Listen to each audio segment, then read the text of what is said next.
Magandang araw. Para sa araw na ito, ating pagnilay-nilay ang salita ng Diyos ay hango mula sa Revelations chapter 3, verse 20. Behold, I stand at the door and knock.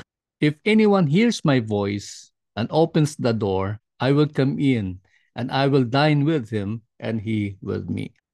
May the Lord bless the reading of His Word. Ito sa binasa nating talata para sa ano ito ay talaga napakaganda sapagkat dito po natin makikita yung papaano po ipinakita ng Panginoon yung kanyang pagmamahal sa atin. Kasi po sa unang bahagi po ng talata, Behold, I stand at the door. Ang ating Panginoong Hesus ay nakatayo doon sa pintuan ng ating puso. Hindi po siya mamimilit, hindi po siya mamimersa, hindi po siya mananakot. Siya po ay gently nag-aantay sa atin. This is a powerful image of Jesus wherein He reminds us that He wants to have a personal relationship with us. Gusto ng Panginoon na magkaroon siya ng relasyon sa atin na to an intimate level, ika nga. Kaya po, ang atin na lamang pong obligasyon ay pakinggan yung kanyang pagkatok na ito, aksan natin ang ating puso. If anyone hears my voice and opens the door, ibig sabihin po nun, marinig-tinig ng kanyang paanyaya sa atin. If anyone hears my voice, napakaganda po. Buksan po natin ang pintuan ng ating puso at siya po ay papasok. Kaya napakaganda yung sumunod po dito. Ang sabi po niya, I will come into him and dine with him.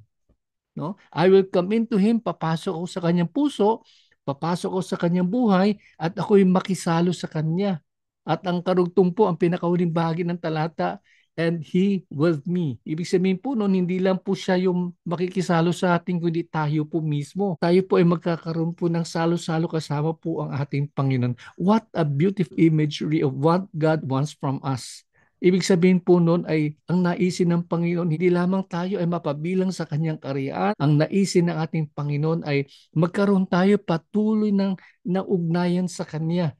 And this relationship is on a day-to-day basis. Hindi po sasabi natin one-time encounter lamang po sa ating Panginoon. Habang tayo po ay nakipagniig sa Kanya, siya po ay maging ganap na bahagi po ng ating buhay. Siya po ay tutulong sa atin. Ano man yung ating mga maring pagdaraanan, ano man yung maaari natin mga challenges, ano man yung mga victories na ika nga ng ating buhay ay very interested po ang ating Panginoon.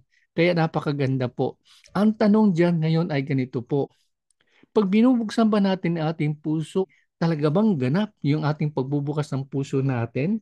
Hindi ba tayo nagkakaroon po ng compartmentalization, ika nga, na kung saan ay, Lord, pwede ka po dito sa silid na ito, pero dito banda po, medyo hindi pa po ako ganap na handa. Kaya hayaan niyo muna ako, Panginoon, aayusin ko muna.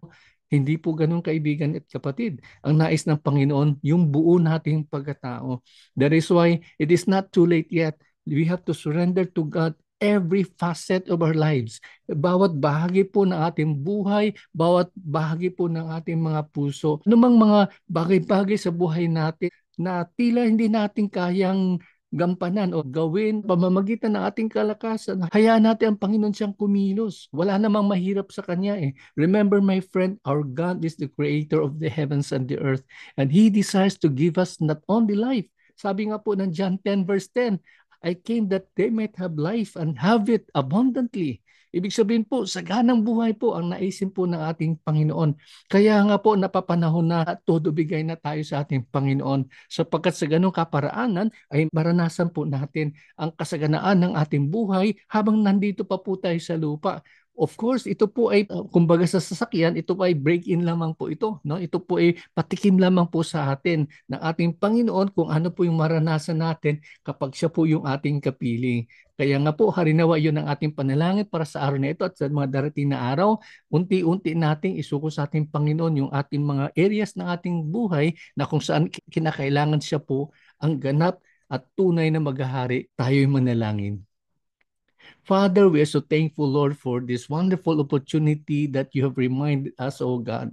Natutuo nga po, Panginoon, kayo po ay kumakatok sa pintuan po ng aming puso at hinihintay niyo, Panginoon, na kami po ay makinig na iyong tinig at kami po itatalima. Bubuksan po namin ito, Panginoon, upang sa ganun ay kayo makakilos ng may kalayaan sa bawat aspeto ng aming po mga buhay. Ang inyo pong pangako na sinabi nyo na I came that they might have life and have it to the full.